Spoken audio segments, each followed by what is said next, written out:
Welcome to Island Baptist Church. Today's sermon is Daniel, Faith, and Fortitude. Chapter 3 of Daniel is probably among, if not the most well-known part of Daniel, because who does not know the story of the fiery furnace? Now, maybe you don't. I'm not trying to make you feel bad. That's okay. But if you don't know the story, you need to know the story. It's awesome. Amazing story. Faith, Fortitude, these guys are just something else. And I don't recall when I first learned this story. I was raised in church, and so this is one of the first things learned as probably a pre-K before I could ever read. And because it's such an amazing story, teaches such an easy lesson, has great deep doctrine in it nonetheless, and something definitely to please everyone for sure. Faith and Fortitude. A 12-year-old girl recently in New York City was being hailed as for her bravery for a recent argument she had with a classmate. And the argument was whether she would give him one of her chicken nuggets. And she refused. Which, of course, if I buy a 10-piece, I'm going to eat all 10. If I'd have bought, or a 9-piece, whatever it is, 6-piece or whatever, if I wanted less than that, I would have bought less than that. But that's whatever they come with, that's what I buy. Anyway, so this girl refused to give a chicken nugget and brushed him off and turned to go into a subway station to get on the subway. This little boy follows her in there. This is a classmate, junior high classmate, pulls a gun on her. Puts it to her head. She slaps it away, says, "No, you cannot have one of my chicken nuggets," and goes off. The reason why they know this happened because it was all in surveillance. And later on, the police arrest this kid for armed robbery or attempted armed robbery. And the little girl is hailed as a hero of bravery. I'm just not sure. I mean, I love chicken nuggets, but I'm just not sure if. I'm thinking if you're going to point a gun at me, you're going to have to be welcome to my chicken nuggets. If you just need them that bad. But it begs a question, and certainly our topic today, our place where we are today in Daniel 3 begs a question. What are you willing to lay your life down for? What matters so much to you that you will not move from it no matter what? Well, like I said, that's a question or questions that are begged by the place where we are here in Daniel 3. Some young men who absolutely had some principles from which they would not budge. And we came off chapter 2 looking at the dream of Nebuchadnezzar and Daniel's interpretation and how it takes us all the way from where Daniel is, all the way past our day, all the way to the end when Christ comes back, and how glorious it is and how simple it is, this dream and the interpretation of the dream that Daniel gave. And so, of course, it was a dream Nebuchadnezzar had of a statue, and the head was gold, and Daniel makes the mistake of telling him the truth. I'd say a mistake, it's not, but he says to him, "You are the head of gold," he says to Nebuchadnezzar back in the middle of the chapter. Well, I think Nebuchadnezzar ceases to hear anything after that. He starts thinking, yeah, absolutely I am. So notice what he does in chapter 3, verse 1. Nebuchadnezzar, the king. This is the next chapter. Now, I don't know how many years, months, days, I don't know, but it's not long. Nebuchadnezzar, the king, made an image of gold, the height of which was 60 cubits. So that's pretty high. I'll talk about that in a second. 6 cubits wide. Set it up on the plain of Dura in the province of Babylon. Now, he makes this god of himself. I'm the god. You're going to be bowing down to it, as we're going to see. But he apparently forgets what he says all the way back here. Just look at the previous chapter. Look at verse 47. It's like 3 verses back, as far as the way the book goes.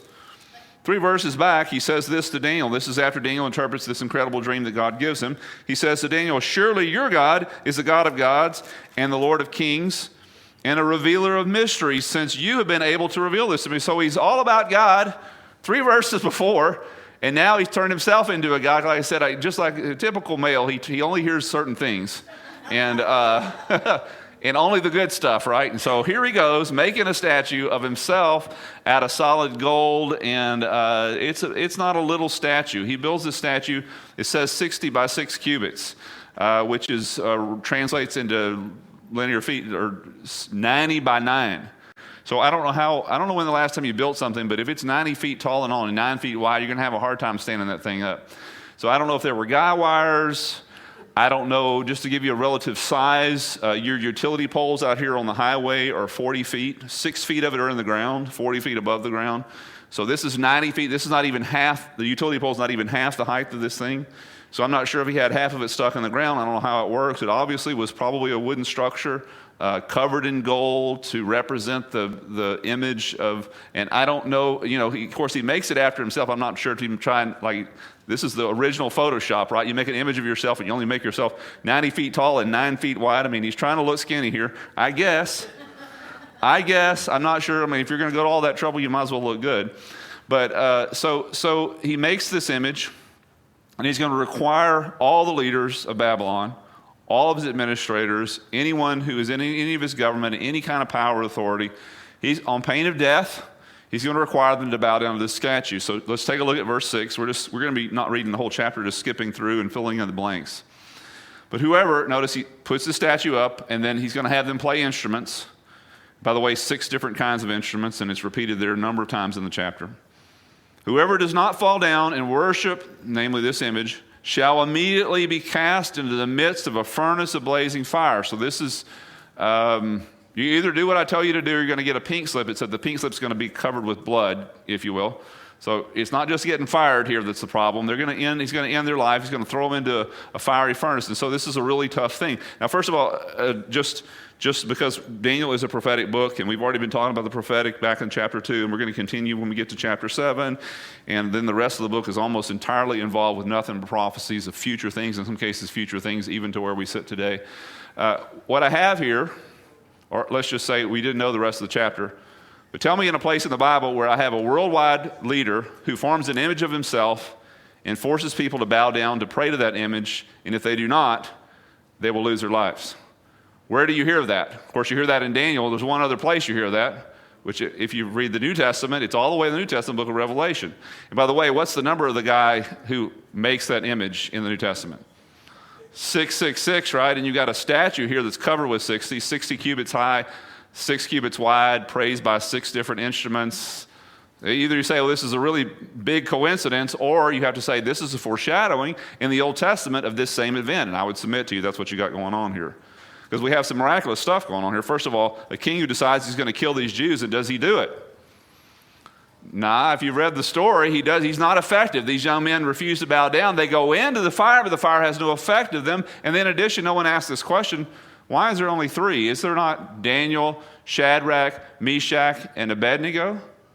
Where's Daniel? You got an entire chapter in a book named after Daniel in which Daniel is not mentioned. He's not a part of the trio. Or it would be, it'd be quattro. That's not right. What is that? Quadro. I don't know. He's not there. Where is he? So we on the one have to say Daniel is a capitulator. He's bowing down with all the thousands of others, and that only the 3 friends are actually standing up, and I would consider that to be unlikely, especially since God continues to speak to him and continues to write a book of the Bible through him, and because of all the things we've seen already about Daniel. I mean, the guy is not willing to even eat the king's food on pain of death, and so surely when it comes down to a statue of another god, I mean, this is a real simple equation here. I don't bow down to statues. We only bow down to the living God, and so we don't do this. So either on the one hand, Daniel is a capitulator, which I think is unlikely, or the most likely thing, he's just not there. We don't know why. We don't know why. But Daniel isn't there, and there's a reasonable sense for it, and we're going to get to that in just a second, but there's a prophetic sense in that in 2. So I've got a group that goes through the fire, 3 of them that aren't burned, and then I have a part of the group that never goes into the fire. What do you have in the New Testament? You have a tribulation in which a group of people go through, they're Jewish and otherwise, who survive because of God's grace, the tribulation, and you have a group that's taken out beforehand in a thing called the rapture. Could this be a foreshadowing of that event? I'll let you decide.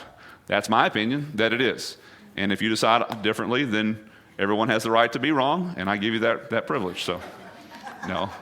I'll be dogmatic about stuff the Scripture's not dogmatic about. I'm just putting out there a suggestion. The Bible is definitely deeper than maybe you thought. It's certainly deeper than I ever thought.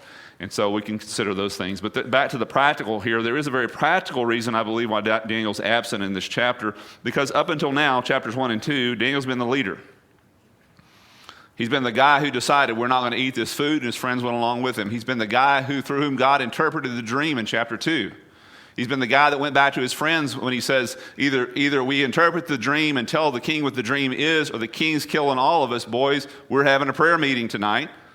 So he's always been the leader. So there may be something in our heads that say these friends are sort of just on the coattails of Daniel, and Daniel is an incredibly faithful young man, but these other three are sort of B class, if you will.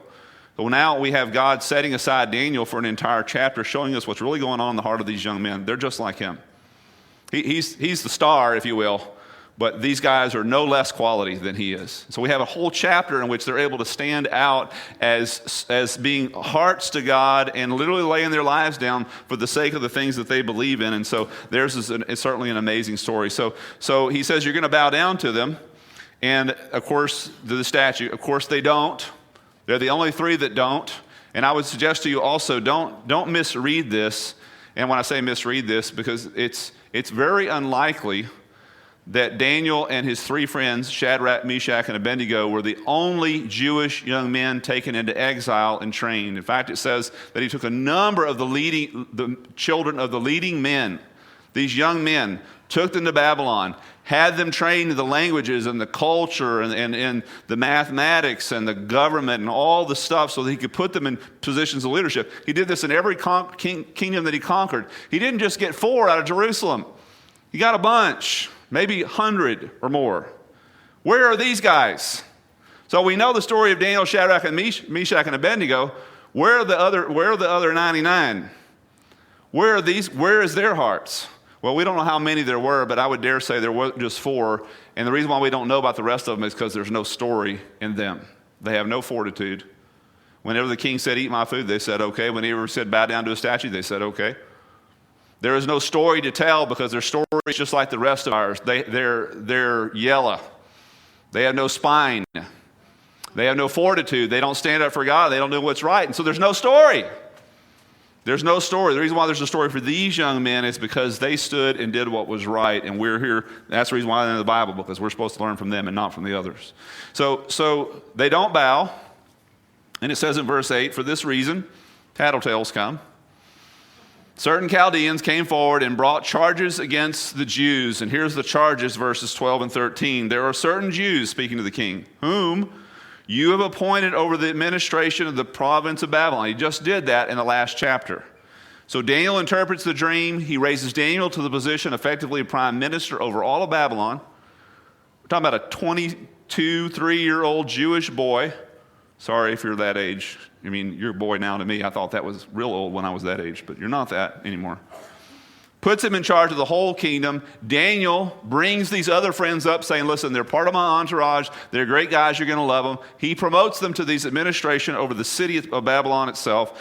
And so they're complaining, saying, these guys that you promoted, just in the last chapter, if you're reading the book, over the administration of the province of Babylon, namely Shadrach, Meshach, and Abednego. Remember, that's not their Jewish name. That's a Babylonian name. These men, O king, have disregarded you, and they do not serve your gods or worship the golden image, namely worship you, that you have set up. Then Nebuchadnezzar, in rage and anger, gave orders to bring Shadrach, Meshach, and Abednego, that these men were brought before him. These were the kids that he had just promoted. He trusted them. He thought they were going to be awesome. They had never been anything other than awesome in his administration. But now he gives a command that they are not willing to keep. And so he's super upset about it. So he brings them in front of him, and he gives them another chance. He didn't see him, apparently, so he couldn't say for a fact that this is what happened. So he questions them and says, did you actually do this? He says, as a matter of fact, I'm going to give you another shot. I'm going to have all the instruments played, and we're going to allow you to have a personal time of bowing down in front of this statue. And if you do this, then we'll consider everything that you've done prior to this to be ineffective. You're going to keep your jobs. You're going to keep your heads. You're going to keep your lives. And we'll wipe the slate clean, if you will. So he brings them in front of him, gives them a chance, and here's their answer to the proposition. They're going to keep their jobs? They are not. Look at verse 16. Shadrach, Meshach, and Abednego answered and said to the king, O Nebuchadnezzar, we do not need to give you an answer concerning this. May I suggest to you, it sounds kind of rude, doesn't it? Now, first of all, if you're going to talk rude to your boss and your job is on the line, you should also be having in your hip pocket somewhere else to work, because it's going to be your last day. And if your boss also is not talking about just firing you but throwing you in your firing furnace, you better have your ducks in a row. You better know it shouldn't be just because you don't like the way he's leading things around here, so I'm just going to get thrown in the fiery furnace. Well, that's not what they're doing. Now, then also, I would say this.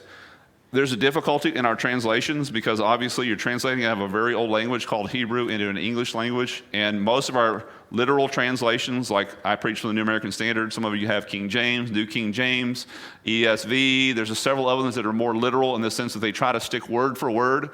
Whatever word was in the Hebrew, they translate it into English, and in many cases, like especially the King James, they leave it in the same word order, be a little bit confusing. This is one of those cases where when it's translated that way, it comes across as rude. These kids were not being rude. All that they're saying, all the Hebrew really says is, we have nothing to say for ourselves. Effectively, we're guilty as charged. No, nope. What do you plead?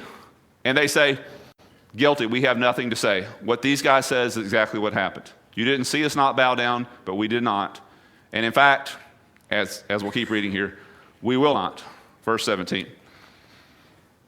And if it be so, our God whom we serve is able to deliver us from the furnace of blazing fire, and he will deliver us out of your hand. Notice, either way, whether we live or die, we will be delivered from you. Now, what an attitude. That's awesome. So whether we live and are delivered, we're delivered. Whether we die and go to heaven, we're delivered either way. Listen, let me just say this to you very carefully. You got to die anyway. You got to die anyway. You only got one life to live. May I suggest to you that you live it in such a way, because you're going to have to, whatever decisions you make in this life, you're going to live with forever. That's why life is so important. You are going to live with the decisions you make here forever. Heaven's not going to be a place of oblivion where God wipes the slate clean. You don't remember anything that you did. I don't think it's, at least not initially. Initially, you're going to see everything. Good, bad, fun, crazy, whatever. Make good decisions, because you're going to get to live with them forever. He says, listen, we don't care how God delivers us, whether it's in this life or the next life. Nonetheless, you need to know this, King, he says. But even if he does not, God's got the complete prerogative on that. Notice they're not setting God up for certain things. If God is faithful, he has to deliver us from this fire. They don't say that. They just say, God's sovereign, God makes his own decisions. We're here to serve God. If killing us is service to God, so be it. If living is service to God, so be it. What an incredible example these young men are. Let it be known to you, O king, that we are not going to serve your gods or worship the golden image that you have set up. Of course, Nebuchadnezzar completely loses it after this, has the fire heated up 7 times worse, has them thrown in. Of course, if you read the rest of the story, they're delivered. In fact, they're not only delivered by God, they're delivered by the presence of God or the presence of his angel, whichever you would like to argue, because it winds up being 4 people in the fire, and the 4th one's not Daniel. It's one, as Nebuchadnezzar says, one like a son of the gods, he says. Looks like some kind of supernatural creature, whatever it is, walking around inside this fire, calls them to come out. They come out, not only are they not singed anywhere, they don't even smell like smoke. I don't know if you ever stood downwind at a campfire, even for a second. That's what you smell like. These guys have been in the campfire, and they have nothing singed on them. They've thrown in with all of their cloaks, and nothing's been singed. Not a hair on their head has changed. And so, of course, it's this amazing thing and testimony to God, the faithfulness of these young men. So I believe there are at least 2 major points that we need to take away from this incredible story. And I've already said them, and they're titled the sermon there in the bulletin. Fortitude and faith. Faith and fortitude. Fortitude. I mean, you talk about some young men with fortitude. Talk about young men with conviction. Talk about young men who had a line in the sand that they would not cross, no matter what the pressure was in their lives, they were going to do the right thing. They're given 3 opportunities, by the way, to really foul up their lives. Chapter 1, eat the king's food that's been sacrificed to idols. They said, no way. Chapter 2, when the king starts lopping off heads because people can't interpret his dream, they don't look for another place to live. They stand and face it. Chapter 3, they're given an opportunity to bow down and keep their jobs and keep their money and keep their pensions and keep their retirement and keep their yacht and their hunting lease and all the other stuff that matter. They could have done that. But instead, they're going to lay it all down, especially their lives, for the sake of doing one thing, and that's being obedient to God. Talk about young men of conviction. Begs the question, do we have conviction? That's what the story is all about. If you can't put yourself in this story, you're really missing it. This is not for them. They never read the book of Daniel. It was written down for you and for me. We got to put ourselves in the position of these young men. What would I have done? It's a question you need to ask. It's a question you need to ask. It's easy to, and by the way, it's an easy question because they're living it and we get to live it vicariously through them. Easier to learn through them than through your own things, is it not? So learn, take your opportunity. Our attitudes and behaviors and decisions are determined by two things in our lives: external pressure and internal principles. And they're mutually exclusive. If I live by external pressures, then it won't matter what my internal convictions are because I don't really hold them anyway. However the wind's blowing doctrinally, however the wind's blowing socially, however the wind's blowing politically, that's the way I go because I really don't have any fortitude. Is that you? Certainly have something to learn here. On the other hand, if my positions do not change with the social and political climate, I'm a person of conviction. And let me just say this to you. If the world ever needed men and women of conviction, it is today. People who don't just say, I believe such and such, but actually when push comes to shove, that's the way they act, that's the way they live, that's the way they respond, that's the way they treat others. It doesn't matter what other people are doing. Like I said, the waves can come, the wind can blow, but I'm doing this. That's the way I'm going to live. You don't like me, too bad, but I would prefer to be liked by God than by you. Great to be both, but I can't.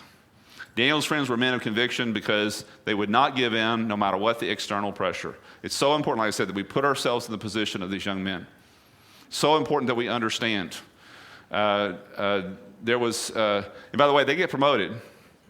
But at the end, they get promoted. They get demoted first, of course, into the fire, and they get promoted at the end. I read a story of a young man by the name of Michael. And Michael had a secular job, and he made it very clear, and the boss guaranteed him that he would never have to work on Sundays, he says, because Sunday morning is church for me. He says, it's just a commitment I have, and I'm going to keep that commitment. And the boss says, no big deal. The boss was a secular guy, not a Christian or anything.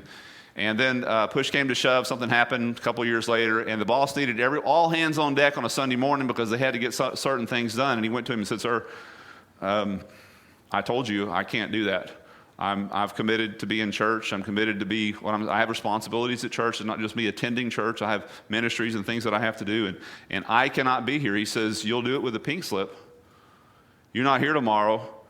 You're not here on Sunday. You're going to be fired. He says, well, then I'm fired. He said, well, then clean out your desk.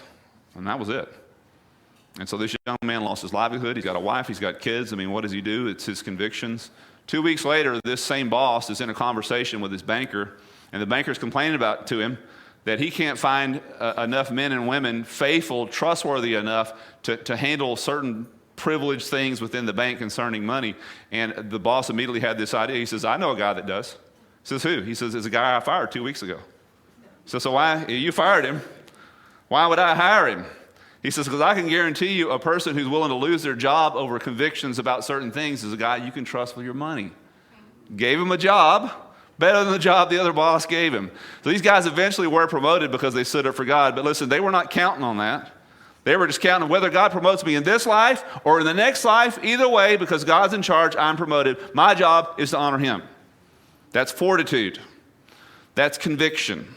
A guy by the name of Studdert Kennedy was a pastor in England prior to World War I, and then was drafted into the army at the beginning of World War I and went into serve in the trenches with his fellow soldiers as a chaplain in World War I. He writes this letter back to his young son, his wife and his young son, and this is what he says to his son. I think it's incredible. He says, the first prayer I want you to pray for me, son, is not, God, keep daddy safe. He says, that's not the first prayer I want you to pray. He says, the first prayer I want you to pray is this, God, make daddy brave. And if daddy has hard things to do, make him strong to do them. Then he goes on to say this, listen. He says, because son, life and death don't matter as much as right and wrong. How incredibly important that message is. Life and death don't matter near as much as right and wrong. You're going to die anyway, whether now or later, but you're going to live forever with your decisions. Life and death don't matter near as much as right and wrong, son. A daddy dead, he says, is daddy still. But daddy dishonored before God is something awful. What an incredible thing. Our world needs people who will draw their convictions from their time in prayer before God and their time listening to God, and who are not afraid of any pressure from the outside. No fears, changes. So our first lesson we learn from these young men is, of course, a lesson of fortitude, and what an amazing lesson it is. The second lesson we learn is a lesson of faith. Of course, these things go together, but there's such an incredible, we really, really need a lesson on what faith is, because so much is under the heading of faith. There's a whole lot of knuckleheads and weirdness stuff going out there, and a lot of false religion that's under the heading of faith. And I say that to say there's a lot, everybody thinks, well, any faith is good. No, it's not. Faith for the sake of faith is worthless. Faith is only as value as that which you have faith in. Faith, its only place value comes from. Here's an example of faith that's not good. In their book called We Let Our Son Die, what a title. We Let Our Son Die, Larry and Lucy Percy recount the tragic story of a misguided faith. Watching televangelists, I told you to turn them people off and quit sending your money to them. They're teaching false doctrine. Nowhere does it say that God will prosper you financially every single time, or God will make you healthy every single time.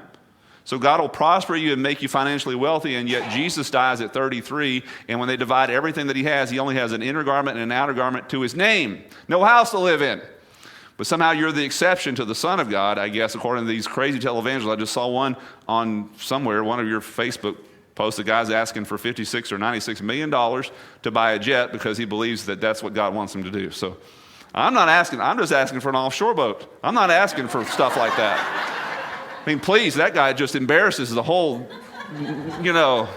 just a simple $100,000 to go offshore, just asking for free fishing. That's all I'm asking. I would hate to be him. These people following that kind of teaching believed that God was going to heal their son. Their son was early onset type 1 diabetes. Believed that if they had faith in God, again, listen to these knuckleheads on television, believed if they had faith in God that they would not have to administer insulin to their son. Of course, you can imagine what happened. You got type 1 diabetes, you don't take insulin, what happens? You start crashing. That's what happened to him. Went into a coma, passed away, refused to hold a funeral. They refused to hold a funeral because they believed, instead of holding a funeral, you know what they held? They held a resurrection service. 3 hours waiting for God to resurrect him. Guess what happened? Nothing. The kid was dead. They refused to even acknowledge his death for a full year until they were arrested for all the right reasons and put in jail for child abuse. Because they believed sometime that God was going to resurrect their son. Because they believed if they let up at their faith at all, that was a mistake. And what the mistake was their faith. Let me just say this to you. Faith is not faith unless it's biblical. It's not. Faith is not faith unless it is what God says it ought to be. And here's one of the things that it's not. Faith is not faith in faith alone. Faith is the effectiveness of our faith is not how strongly we are convinced ourselves of any particular outcome. I believe it's going to go this way, and that's what real faith is. Not necessarily. Your son comes to you and says, because you're a good dad, I believe that you're going to buy me a new car. And it's going to be red, and it's going to have all this stereo system. And not only that, Dad, because you're a good God, I believe you're going to deliver it next Friday. Next Friday comes, what's going to happen? If it was on my list because he came to me that way, that's the reason why it went off the list right there. You going to talk to me like that? Over. Done. I wanted to bless you, but I can't. Because you think somehow, who's the dad here? Who's in charge? He thinks you're in charge of my money? You're not. I give you what I want to give, right? What makes you think that when you present your list to God on Sunday morning or whenever you pray to him, hopefully every day, that is a list of to-do lists for God? It's not a list of orders for him.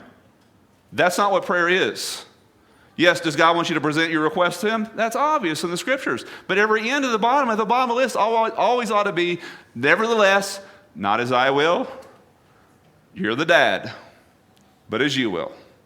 You're the one in charge. I serve you. You don't serve me. You tell me what to do. I don't tell you what to do. Prayer's not a process in which you tell God what his checklist is going to be today. Really? You don't really think that, do you? Likewise, biblical faith is not faith in faith itself. It's not your ability to convince yourself of any particular outcome. Instead, it's sitting down and saying, whatever God has for me, because he's a good God, and he is. He doesn't have to do another thing good for you. He still remains good. Because God is a good God, I'm going to trust him with outcome. Let's put ourselves in the position of these three young men, which, as I said, we desperately need to do.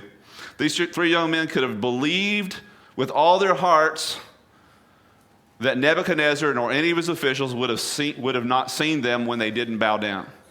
We're just believing that when we don't bow down, that no one's going to see us, that they're all going to be blind. Is that what happened? Well, maybe they were praying that. Now, there's nothing wrong with praying that. But to say that God has to stick to that makes you God and him your servant. That is not faith, y'all. That is messed up. We can ask God that, but when God doesn't come through, what do we say? He's the Lord. He knows what he's doing. He's got something better planned. So let's say they said, well, then they would be unable to throw us into the fire, because fire, every time they throw us in there, God, the breath of God is going to blow out all the flames. Now, could have God blown out the flames? Certainly, he could do that. God can do anything. You can pray and ask God to do that. But does God have to do that in order to be good? He does not. What actually happened? They got Saul. They got thrown in. The fire was just as hot. Nevertheless, God delivered in a way that they could have never imagined. So you're giving God a checklist of stuff that he's supposed to do, and God's got something on his list that says, I got something bigger than all this stuff for you, and you're going to skip that, so that you're going to tell God to keep your list. You're going to miss out on who God really is. That is not faith. That is, like I said, telling God what to do. And I would suggest to you that he's not going to respond real well to that. It's just not any more than I would as a father. You telling me what to do if you're my son. Let's take a brief look, by the way, at the faithful. Here's the list of the faithful from the New Testament. This is a list from the Old Testament of those who, in the things that they did because they believed God. And part of this list, I don't put it on there, but part of the list is these three guys being delivered from the fire. Here's all the things that God did on behalf of people who trusted him. This is an awesome list. By the way, this is the part of the list I always want to be a part of. Here's the reason why. By faith, they conquered kingdoms. I want to do that. They performed acts of righteousness, obtained promises, shut the mouths of lions, quenched the power of the fire, escaped the edge of the sword.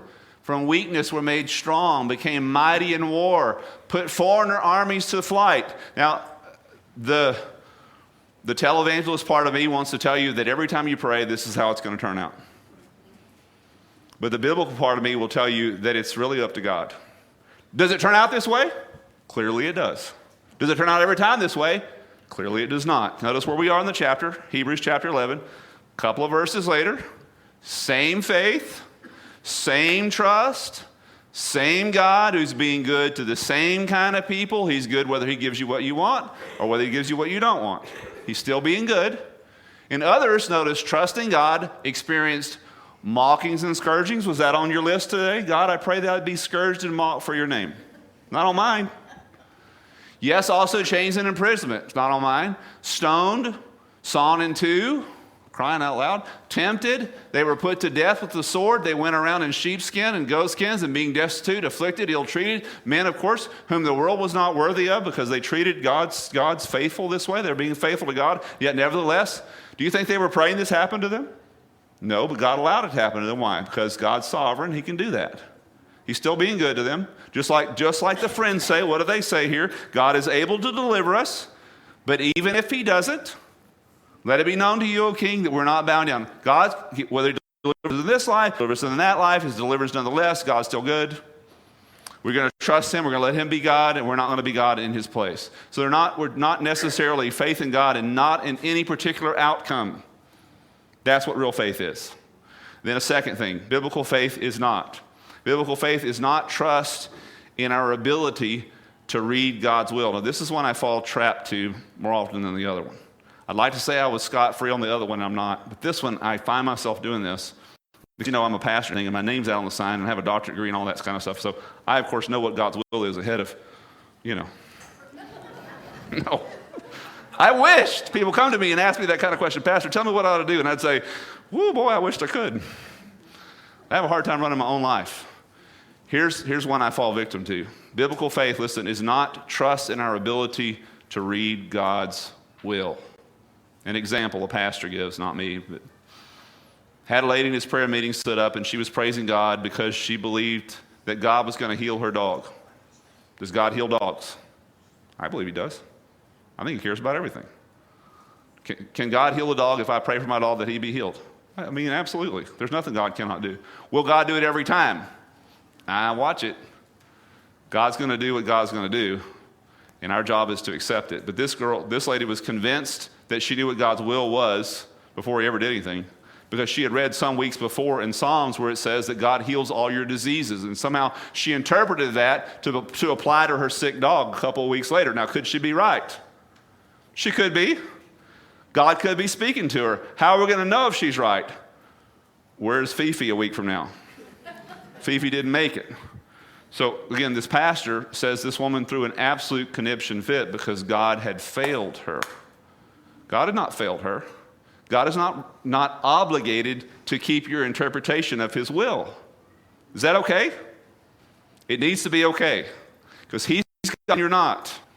He's the Father and you're the child. You need to let him be that. Biblical faith is faith in God alone, not in our abilities either to believe what we're praying for or to figure out what God's will is.